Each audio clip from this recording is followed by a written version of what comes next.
Hello नमस्ते everyone.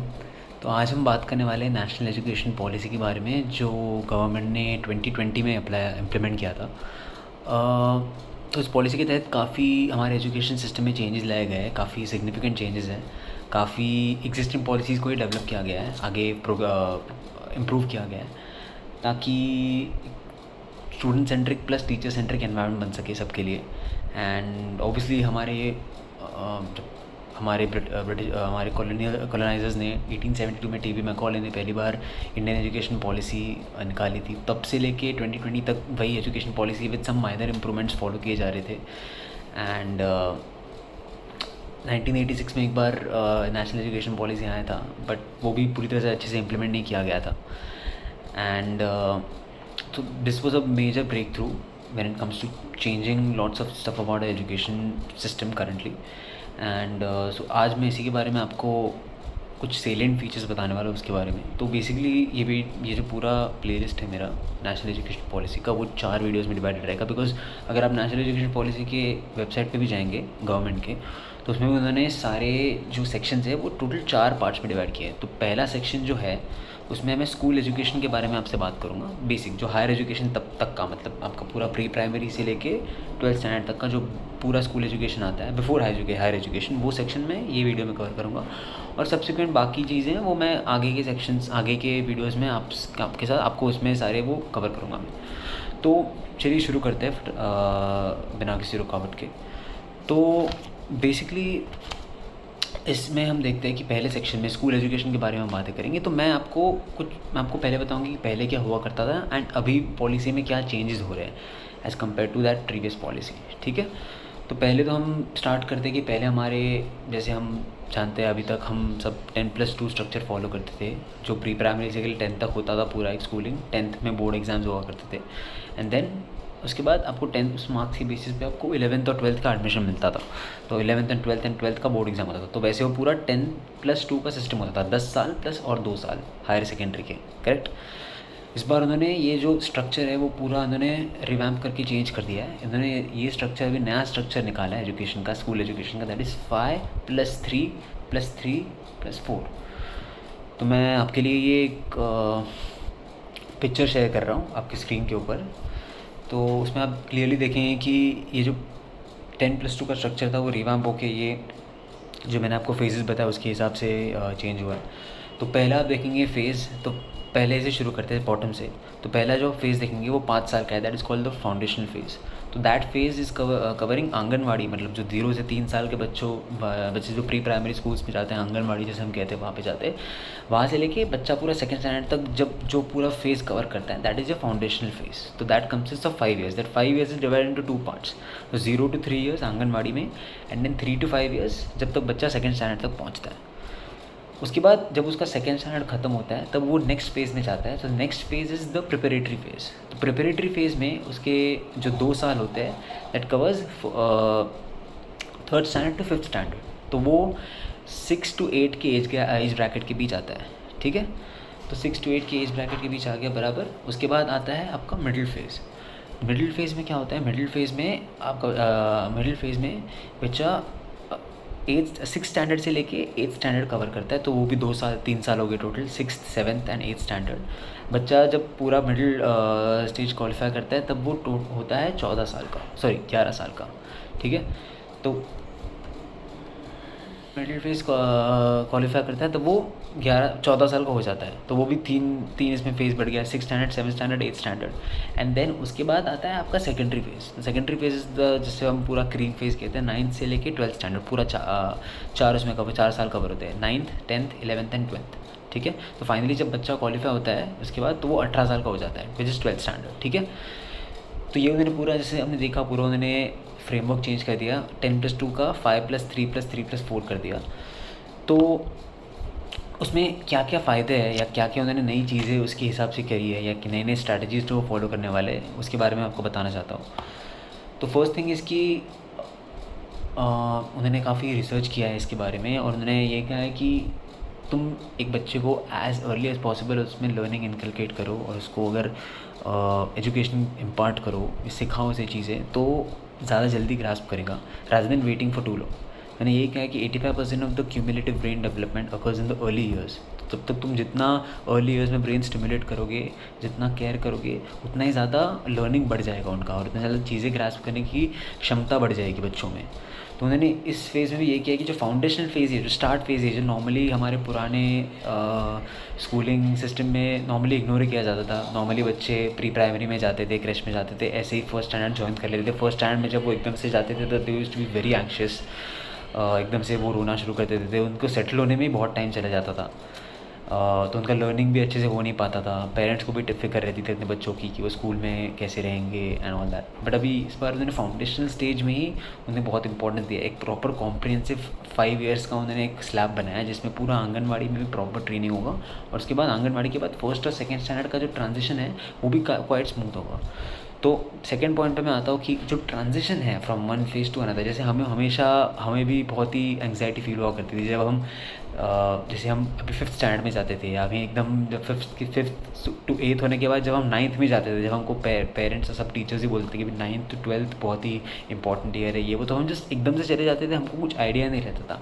And same is for small kids is well. जब वो आंगनवाड़ी से या प्री प्राइमरी से एकदम से फर्स्ट स्टैंडर्ड में जाते हैं, वो स्कूल का एनवायरनमेंट होता है, तो उनके लिए बहुत ही अलग होता है वो। It's a different paradigm shift for them and it's even for the parents, तो दोनों के लिए होता है वो। तो बेसिकली उन्होंने क्या किया है कि हर स्टेज के आने जस्ट 3-4 मंथ्स पहले जब तुम ट्रांजिशन कर रहे हो, जैसे फॉर एग्जांपल आंगनवाड़ी से बच्चा अगर फर्स्ट स्टैंडर्ड में ट्रांजिशन कर रहा है, तो उसकी 3-4 महीने पहले उनको प्रॉपर ओरिएंटेशन दिया जाएगा अबाउट द नेक्स्ट फेज़। तो जैसे हम बेसिकली जैसे हमने देखा कि स्टेज वाइज, जैसे मैंने पहले आपको कहा कि ट्रांजिशन बहुत स्मूथ होगा from one phase two next phase, तो इससे ऑब्वियसली बच्चों का एक पहले से प्रिपेयर रह जाएंगे मेंटली कि हाँ हम नेक्स्ट फेज़ में क्या क्या हमारे लर्निंग आउटकम्स होने वाले हैं, क्या क्या चीज़ें हमें एक्सपेक्ट करनी चाहिए, क्या क्या नए नए। So basically when he goes to the next stage, जब वो ट्रांजिशन होगा, he won't feel that anxious, he will already be prepared. जैसे आंगनवाड़ी से बच्चा एक फर्स्ट स्टैंडर्ड में जा रहा है, तो फर्स्ट स्टैंडर्ड में जब वो पहुँचेगा then he will feel prepared, he will be ready to face it. So and at the same time parents भी इसके बारे में वेल इन्फॉर्म्ड रहेंगे कि अगले हर एक स्टेज में, नई स्टेजेस में जैसे उनके बच्चे जाने वाले, तो क्या क्या नई चीज़ें प्रोवाइड की जाएंगी इन टर्म्स ऑफ एजुकेशन। तो ये एक नई फीचर उन्होंने ऐड करी थी पॉलिसी में। Secondly they have also aim that at least till the children reach 3rd standard, उनकी जो फाउंडेशनल लिटरेसी एंड न्यूमरेसी, मतलब basic reading writing, shapes identify करना, बेसिक मैथ्स करना, अरिथमेटिक करना, वो 3rd स्टैंडर्ड तक पूरी अच्छे से हो जाए, उनका फाउंडेशन बन जाए। बिकॉज अभी भी उन्होंने सर्वेज एंड रिसर्च के आधार पे उन्होंने ये कहा है दैट बच्चों का 3rd स्टैंडर्ड मतलब उससे आगे भी बहुत बार बेसिक मैथ्स जो है या फिर बेसिक रीडिंग राइटिंग है वो भी क्लियर नहीं होता। And this is prove to be a major reason कि बच्चे उसके बाद भी कोप अप नहीं करते एग्ज़ाम्स में भी, उनके क्लास में भी ध्यान नहीं लगता, उन्हें कंसेप्ट समझ नहीं आते, बिकॉज उनके जो बेसिक स्किल्स रिक्वायर्ड है टू स्टडी समथिंग वही क्लियर नहीं है। तो उन्होंने यही इसमें फोकस किया है कि ऐसा लर्निंग, ऐसा करिकुलम बनाया जाए ताकि उनका जो फाउंडेशनल लिटरेसी एंड न्यूमरेसी है, मतलब बेसिक अल्फ़ाबेट्स लर्न करना, numbers, addition, subtraction, basic shapes identify करना, ये जो बेसिक चीज़ है कुछ भी पढ़ने के लिए, कुछ भी चीज़ समझने के लिए, हमको ये जो बेसिक अध्याय आप कह लो या फिर बेसिक रॉ मटेरियल्स लगते हैं, वो 3rd स्टैंडर्ड के पहले अच्छे से क्लियर हो जाए, ताकि एटलीस्ट बच्चों को ये मामलों में तो एटलीस्ट वो क्लियर हो जाए, ताकि वो आगे की जो कॉम्प्लेक्स चीज़ है वो अच्छे से समझ पाए उसके आधार पर। दैन थर्डली उन्होंने हम स्कूल में भी काफ़ी देखते थे, या फिर मे भी इतना नोटिस नहीं हुआ होगा, बट डेटा ये कहता है कि जो ड्रॉप आउट रेट है स्कूल्स में बच्चों का, वो ओवर द ईयर्स थोड़ा बढ़ते ही जा रहा है। बिकॉज कभी कभी बच्चे समझ नहीं पाते, कभी कभी कुछ फाइनेंशियल रीजंस भी होते हैं, कभी कभी बच्चे के मार्क्स बहुत ही कम आ जाते हैं, तो पेरेंट्स बच्चों को स्कूल से निकाल लेते हैं एंड उनको बिजनेस वगैरह में डाल देते हैं। तो lots of things happen in our country उस मामले में। तो ड्रॉप आउट रेट काफ़ी सिग्निफिकेंटली हाई है, बच्चे पूरा एजुकेशन कंप्लीट नहीं कर पाते, एंड बहुत इंस्टेंसेस में उनकी गलती नहीं होती है, बिकॉज उनको वो प्रॉपर एजुकेशन नहीं दिया जाता, उनको प्रॉपर सपोर्ट सिस्टम नहीं दी जाती है, जिसकी वजह से they fall back as compare to their peers. इसके लिए ड्रॉप आउट रेट्स हाई होने की वजह से the government has taken some new steps to curtail the drop rate. तो बेसिकली उन्होंने क्या किया है कि दो चीज़ें, एजुकेशन एंड इंफ्रास्ट्रक्चर, ये दो जो मेन कॉम्पोनेंट चीज़ है कोई भी, द मेन, बाकी सब चीज़ें तो है ही, बट ये जो मेन दो कंपोनेंट्स हैं जिसके आधार पर एक पूरा स्कूल बेस जो फॉर्म होता है किसी भी स्कूल का, एजुकेशन एंड इंफ्रास्ट्रक्चर, ये दो चीज़ों के मामले में उसमें बहुत सब उन्होंने बहुत इम्पोर्टेंस दिया है और इसको रिस्ट्रक्चर करने का प्लान है उनका, रिवैम्प, पूरी तरह से रिवैम्प करने का प्लान है ताकि एजुकेशन और इंफ्रास्ट्रक्चर हर एक स्कूल में, चाहे वो एक छोटे से गाँव में क्यों ना हो और एक बड़े शहर में भी क्यों ना हो, सब जगह इंफ्रास्ट्रक्चर और एजुकेशन, ये दो चीज़ों पे बिल्कुल कॉम्प्रोमाइज़ नहीं किया जाएगा। एंड उसी के आधार पर उन्होंने बहुत सारी फैसिलिटीज़ भी दी है बच्चों को, जिसकी वजह से उनका ड्रॉप आउट रेट्स ऑटोमेटिकली कम हो जाएंगे। जैसे उन्होंने हर स्कूल में मिड डे मील्स का जो प्रोग्राम होता है, मिड डे मील्स का जो स्कीम है हमारे कंट्री में चलते आ रहा है, वो पूरा कंपलसरी किया है इवन फॉर आंगनवाड़ी स्कूल्स, ताकि मील्स में वो कभी आगे नहीं था, इनको प्रॉपरली खाना मिले, they stay healthy, they get nutritious food every day, ताकि उनकी हेल्थ पे भी इम्पैक्ट ना, because health is also a very important factor कि आप क्लासेस में ध्यान नहीं दे पाते। मैनी टाइम्स इफ नोटिस कि बच्चे बीमार जल्दी पड़ जाते हैं बिकॉज वो बिल्कुल खाते नहीं हैं, स्कूल में भी टिफ़िन नहीं खाते, उनको बार बार पेरेंट्स स्कूल से लेने आते हैं, बहुत चीज़ें होती है, तो उनका पूरा लर्निंग में उनका पूरा इम्पैक्ट हो जाता है। तो these people have made that effort कि नहीं, हम मिड डे मील्स का स्कीम सबको इक्वली देंगे एंड हर जगह, कोई भी गांव में भी स्कूल हो तो उसको भी प्रॉपरली मिड डे मील्स मिलेंगे। प्लस उन्होंने एक नया रिसर्च के बेसिस पे उन्होंने ये किया कि अगर एक बच्चा सुबह सुबह एक न्यूट्रिशियस ब्रेकफास्ट खाता है तो उसका जो अटेंशन स्पैन है वो बहुत अच्छा हो जाता है फॉर द मॉर्निंग सेशंस। तो उन्होंने ये भी किया कि मिड डे मील्स के साथ साथ they are also planning to introduce nutritious for breakfast for school is well. मतलब जैसे अगर नॉर्मल बेसिक आइटम्स भी ब्रेकफास्ट के लिए वो रख सकते हैं स्कूल में, जैसे उनके वेबसाइट में उन्होंने आया कि बेसिक जैगरी के साथ चने या फिर ब्रेड बटर या समथिंग ऐसे जो बेसिक उनको खा के एटलीस्ट एक उनका अटेंशन स्पैन बढ़ाने के लिए फॉर द मॉर्निंग सेशन, ताकि उनका जो लर्निंग है जो पहले हाफ में होता है शायद लंच के बाद थोड़ा वो डिटीरिएट हो सकता है, इसके लिए मॉर्निंग सेशन में जितना वो फ़ायदा करा लेंगे अपना तो उतना ही उनके लिए बेहतर होगा। तो यही उनका नया मेथड है to improve learning as early as possible. And obviously उन्होंने जैसे करिकुलम के मामले में भी उन्होंने काफ़ी चेंजेस बनाए हैं। जैसे हमारे टाइम पे हमें बहुत सी कभी कभी कोई सब्जेक्ट में बहुत सी यूज़लेस चीज़ें पढ़ाई जाती थी जो कि मतलब जेन्युइनली हमें कुछ काम की नहीं है, बहुत ही एक्स्ट्रा इन्फॉर्मेशन स्टूडेंट को बहुत ही ज़्यादा दबा देता है जो बिल्कुल भी नेसेसरी ना हो, वो भी हमें रोड मेमोराइज़ करना पड़ता था। तो उन्होंने बहुत सारे सब्जेक्ट्स को स्ट्रीमलाइन किया है एंड जो कोर कंसेप्ट्स होंगे जो एक्चुअली बच्चों को आगे जाके उनके फ्यूचर में या इन जनरल उनके करियर में हेल्प करेंगे, उसी को सिर्फ हाईलाइट करके उन्होंने हर एक सब्जेक्ट का हर एक जो करिकुलम है वो स्ट्रीमलाइन करा गया है। जो बेसिकली सारे जो जार्गन हम कहते हैं, जैसे बाकी हर सब्जेक्ट में बहुत सारी ऐसी चीज़ें होती थी जो जेन्युइनली कोई यूज़ की नहीं, बट स्टिल हमें बिकॉज पुराने एजुकेशन सिस्टम में ऐसा था तो हमें स्टिल वो पढ़ाया जाता था। तो वो सारी चीज़ें उन्होंने बहुत ही स्ट्रीमलाइन करी हुई है। तो करिकुलम का जो कंटेंट है वो काफ़ी स्ट्रीमलाइन करा गया है। एंड करिकुलम का कंटेंट के साथ साथ जो लर्निंग है, जो टीचिंग मेथड है, उसमें उन्होंने बहुत ही ज़्यादा काम करके उन्होंने पूरी तरह से रिवैम्प किया उसको। तो टीचिंग मेथड में जैसे हमारा हमेशा एक होता था कि टीचर आके स्कूल क्लास में आके लेक्चर देती थी, बच्चे टाइम पास करते थे, ध्यान नहीं देते थे, तो अभी उन्होंने बहुत ही इंटरेक्टिव टीचिंग सेशन के तरफ वो लोग जा रहे हैं जिसमें प्रॉब्लम बेस्ड लर्निंग होगा, ग्रुप डिस्कशंस होंगे, learning would be made more fun, shorter classes होंगे, बट स्टूडेंट्स को हर एक क्लास में लर्न करने का मौका मिलेगा rather than just listening to lecture where they not even understanding anything. 1-to-1 peer tutoring भी होगा, ताकि स्टूडेंट को अगर क्लास में they are shy of asking any doubts तो फिर बाद में भी वो प्रॉपर्ली अपने पीयर के साथ या फिर अपने टीचर के साथ बना तो बैठ के भी क्लियर कर सकता है, वैसे फैसिलिटीज़ भी बना जाएंगी। तो ये सारी बेसिक फीचर्स हो गई आपकी student centric. And one more thing I forgot to add over here, which they're going to change it a lot. वो two more things actually. So first thing is regarding languages. तो they have made a huge effort for that. Basically हम हमेशा schools में भी देखते थे कि बहुत सारे छोटे छोटे गाँव में भी या इवन शहरों में भी बहुत सारे इंग्लिश मीडियम स्कूल्स में ऐसी फैमिली से बच्चे आते हैं जो जिनको मतलब कभी कभी वो घर पे अपने लोकल लैंग्वेज में बोलते हैं एंड जो बच्चे होते हैं उनको इंग्लिश समझने में बहुत तकलीफ होती है। बट फिर because teachers also speak in English, बच्चे भी कभी कभी इंग्लिश में बात करते हैं या वर्ड बच्चे लर्निंग जो होता है टेक्स्ट बुक्स में भी इंग्लिश भाषा यूज़ की जाती है, तो बच्चा भले ही कितना भी स्मार्ट हो, कितना भी होनहार हो, बट वो लैंग्वेज में उसको समझ नहीं आ रही तो वो कैसे पढ़ेगा। तो वो एक लर्निंग बैरियर आ जाता है उसके, हमने भी देखा होगा, एक लर्निंग बैरियर आ जाता है उसके लिए, एंड वो एग्जाम्स में उसकी वजह से प्रिपेयर ये नहीं कर पाता, उसकी वजह से उसका प्रेशर भी बहुत बढ़ता है उस पर।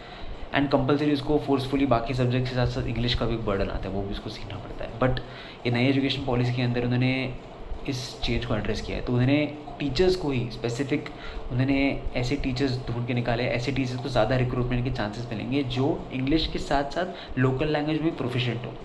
फॉर एग्जांपल मैं आपको बताता हूँ, राजस्थान के जोधपुर एरिया में या कोई मारवाड़ रीजन में राजस्थान के, जहाँ पे मारवाड़ी बहुत बोली जाती है, वहाँ की किसी गांव में अगर कोई इंग्लिश मीडियम स्कूल खोलता है तो अगर कोई बच्चे को, अगर इंग्लिश, बहुत सारे बच्चे होंगे वहाँ पे जिनको ऑब्वियसली थोड़ा इंग्लिश बोलने में समझने में तकलीफ होगी, बिकॉज वहाँ की लैंग्वेज इंग्लिश नहीं है, वहाँ मारवाड़ी बहुत प्रोफिशिएंटली, बहुत अच्छे से बोली जाती है, बहुत प्राउडली बोली जाती है।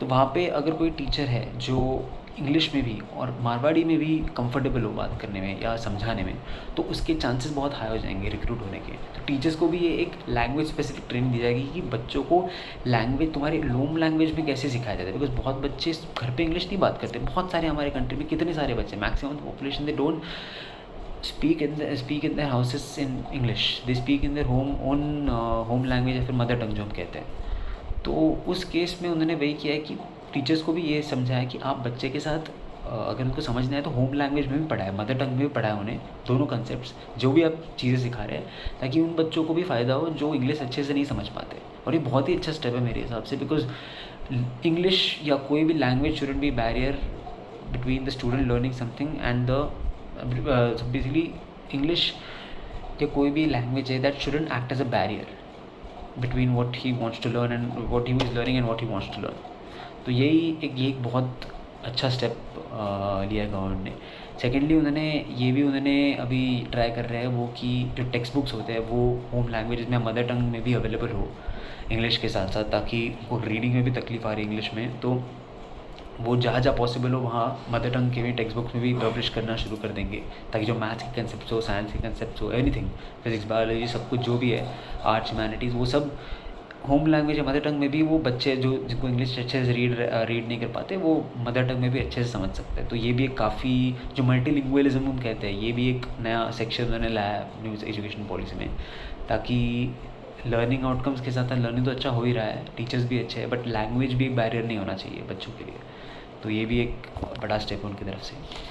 एंड ऑब्वियसली जब हम टीचिंग की बात करते हैं तो टीचर्स तो आएंगे, उसमें सिर्फ बच्चे तो नहीं आएंगे, तो टीचर्स के लिए भी बहुत नई चीज़ें डेवलप करी जा रही है न्यू एजुकेशन पॉलिसी के तहत। तो बेसिकली टीचर्स सेंट्रिक ट्रेनिंग जो होगा उनके लिए, उसको बहुत महत्व दिया जाएगा। तो हर एक स्टेज के, हर एक स्लैब में जो भी टीचर्स होंगे उनको काफ़ी कॉम्प्रिहेंसिव ट्रेनिंग दी जाएगी, उनको सर्टिफिकेशन कोर्सेज दिए जाएंगे। जैसे आंगनवाड़ी के टीचर्स भी एग्जांपल, तो बेसिकली आंगनवाड़ी सेक्शन की बात करता हूँ, आंगनवाड़ी की सेक्शन के जो टीचर्स हैं उनको भी प्रॉपर कॉम्प्रिहेंसिव ट्रेनिंग चाहिए कि उस उम्र के बच्चों को कैसे पढ़ाते हैं, बिकॉज उनका अटेंशन स्पैन ऑब्वियसली बहुत कम होता है, तो उन उम्र के बच्चों को सिखाना भी बहुत टफ होता है। तो that requires a particular skill. Plus उन्होंने उसमें एक और टीचर्स के टीचिंग प्रोग्राम में एक और उन्होंने एक चीज़ ऐड करी है कि डिसेबल या डिफरेंटली एबल्ड, जैसे हम अभी कहते हैं, बच्चों को कैसे पढ़ाया जाए। तो हमारे इसमें यही स्कूलिंग सिस्टम में ये प्रॉब्लम होता था कि जो थोड़े डिफरेंटली एबल्ड बच्चे होते थे, there can be range of differently abled people, जैसे न्यूरोलॉजिकल डिसऑर्डर्स हो, जैसे सेरेब्रल पॉल्सी हो गया, डाउन सिंड्रोम हो गया, या फिर जैसे डिसलेक्सिया हो गया, जैसे हमने तारे ज़मीन पर भी ईशान अवस्थी का देखा था, या फिर कोई अगर ब्लाइंड बच्चा हो जिसको दिखता, मतलब जिसको देखने में तकलीफ़ होती हो, तो ये सारी जो category, lots of different list of disability differently abled people as mention by the government. तो उन केसेस के बच्चों को हमेशा वो साइड लाइन हो जाते थे, या उनको वो एक इम्पोर्टेंस नहीं मिलती थी, and obviously used to be look. तो उनको बेसिकली इंपॉर्टेंस की बात नहीं है, ओनली थिंग इज़ कि वो पढ़ नहीं, मतलब वो ग्रास नहीं कर पाते थे, उनको उनके तहत जो लर्निंग, उनके लिए जो लर्निंग है, उनकी स्पेसिफिक जो टीचिंग चाहिए थी उनको, वो नहीं मिलती थी। तो जब right for disabled people act जो 2016 में आया, उसके तहत स्पेशल स्कूल, अगर एक बच्चे को नॉर्मल स्कूल में ही पढ़ना है, जो भी डिफरेंट लेवल बच्चा होगा उसको नॉर्मल स्कूल में पढ़ना है, तो उसको राइट हक है, he is not entitled to go to special school. अगर उसको नॉर्मल स्कूल में पढ़ना है बाकी बच्चों के साथ, तो ही उसको वो हक मिल सकता है, उसको वो हक मिलेगा। सो ये एक्ट के तहत अभी उन्होंने उस एक्ट के साथ पैरेलल ये उन्होंने एक नई चीज़ खोली है कि निकाले कि आंगनवाड़ी के जो टीचर्स होते हैं या फिर जो प्री स्कूल के प्री प्राइमरी स्कूल के टीचर्स होते हैं या फिर even for the higher slabs, उनको ये स्पेसिफिक ट्रेनिंग या उनको स्पेसिफिक कोर्सेज किए जाएंगे और उनको टीचर्स को करने हो कि डिफरेंटली एबल्ड बच्चों को कैसे पढ़ाया जाए, because that is a completely different skill, is a completely different ball game. Government ने यही ट्राई किया है कि टीचर्स को उसी स्लैब में जो उसी स्लैब में ट्रेन टीचर्स हैं, उसी फाउंडेशन लर्निंग के लिए या मिडिल स्लैब के लिए या हायर सेकेंडरी के लिए जो स्पेशलाइज्ड टीचर्स हैं जो उस सेक्शन के बच्चों को अच्छे से पढ़ा सकते हैं, उन्हें उसी स्लैब में प्रमोशंस मिलते जाए ताकि वो उस स्लैब में टॉप तक पहुंच जाए, ताकि वहाँ के स्लैब के जो बच्चों हैं वहाँ उनका लर्निंग एक्सपीरियंस काफ़ी अच्छा हो, ताकि वो टीचर्स वहाँ पे रिटेन हो जाए, उनको टीचर्स की कभी कमी ना पड़े। आज भी हम देखते हैं कि इंडिया में बहुत सारे छोटे छोटे गाँव में 30 बच्चों के लिए एक टीचर अवेलेबल है। तो इंडियन गवर्नमेंट का यही एक एम है कि जो टीचर्स टू स्टूडेंट्स का जो रेशियो है वो 30:1 के नीचे रहे। उससे ज़्यादा अगर हो गया तो इतने सारे बच्चों को एक तो टीचर को पढ़ाने में मुश्किल हो जाएगी, सेकेंडली बहुत सारे बच्चे ऐसे जो होंगे क्लास में जो इतनी बड़ी भीड़ की क्लास में उनको कंसेप्ट कोई समझ नहीं आया, ऑब्वियसली वो पीछे पड़ जाएंगे। बिकॉज पूरे क्लास में अगर उनको बोलने की मतलब वो शाय फील कर रहे हो तो बाद में भी अगर वो टीचर से बात नहीं कर पाए तो ऑब्वियसली दे पीछे पड़ जाएंगे। तो मतलब टीचर्स का और स्टूडेंट का रेशियो बैलेंस्ड होना चाहिए, 30:1 के नीचे रखने का इनका एम है और भी फर्दर रिड्यूस करने का इनका प्लान है, ताकि वो और टीचर्स को तो बेसिकली वही कर रहे हो कि टीचर्स को भी के लिए भी नई फीचर्स या नए कोर्सेस या नए इंसेंटिव लेके आ रहे हैं, ताकि टीचर्स के लिए भी एक तो जॉब प्रॉस्पेक्ट्स भी हो। वो अगर 10th+2 उनका अगर 12th स्टैंडर्ड कॉलेज के बाद अगर उनको टीचिंग में जाना है कोई स्पेसिफिक सब्जेक्ट के लिए तो उनको उसके हिसाब से ट्रेनिंग दी जाए, ताकि वो अपना जो नॉलेज है, अपना सब कुछ जो उन्होंने स्किल्स एक्वायर किए होते हैं वो बच्चों में प्रॉपर्ली सिखा पाए, और हर एक स्लैब के बच्चों को, not just any particular this thing. तो दोनों के लिए फ़ायदेमंद नहीं है, टीचर्स के लिए भी और बच्चों के लिए भी। एंड एक और चीज़ जो हम बात करने वाले वो है एक्सपीरियंशियल लर्निंग की, जो आप अगर इनका PDF पढ़ेंगे तो उसमें उन्होंने बहुत बार मेंशन करा है कि एक्सपीरियंशियल लर्निंग में मतलब उन्होंने बहुत सारे फीचर्स है उसमें। उन्होंने बेसिकली नॉर्मल जो अपना ह्यूमैनिटीज़, साइंस, मैथ्स होता है उसके साथ साथ उन्होंने एक आर्ट बेस्ड लर्निंग भी और स्पोर्ट्स इंटीग्रेटेड लर्निंग और in general yoga, other activities, sports related activities, ये सब के बारे में भी ज़्यादा उन्होंने एम्फोसाइज़ किया है। तो बेसिकली आर्ट्स रिलेटेड ट्रेनिंग या आर्ट्स रिलेटेड एजुकेशन मतलब हमारे इंडियन कल्चर या आर्ट के बारे में भी साइमल्टेनियसली पढ़ाना through may be plays, movies, dramas, poems पढ़ाना। पुराने हमारे जो वैदिक स्कॉलर्स रहे जैसे चाणक्य हो गए, ब्रह्मगुप्ता, चरक, सुश्रुत, उनके बारे में उनके कॉन्ट्रीब्यूशंस के बारे में पढ़ाना था कि हमारे जो बच्चे हैं वो इंडियन कल्चर को ना भूले। मतलब साइमल्टेनियसली तो ऑब्वियसली आप बाकी चीज़ें भी पढ़ लो, but at the same time you should also learn about your own culture and your own traditions, that is also very important.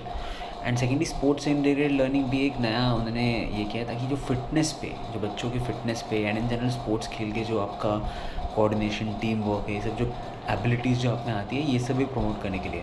Because sports based training से आपका फिटनेस लेवल भी अच्छा रहेगा और वो आपका जो बेनिफिट्स जो आप स्पोर्ट्स में खेल के लाते हो वो अकेडमिक्स में अपने फ्यूचर करियर में भी आप उसका बेनिफिट देख सकते हो। जैसे अभी बहुत सारे बच्चे के जो बहुत पढ़ाई में डूबे रहते हैं वो ऑब्वियसली स्पोर्ट्स को टाइम नहीं दे पाते, तो उनकी फिटनेस लेवल बहुत ही गिर जाते हैं। तो अगर स्पोर्ट्स इंटीग्रेटेड ट्रेनिंग होगा तो ऑब्वियसली फिटनेस के ऊपर भी काफ़ी ध्यान दिया जाएगा।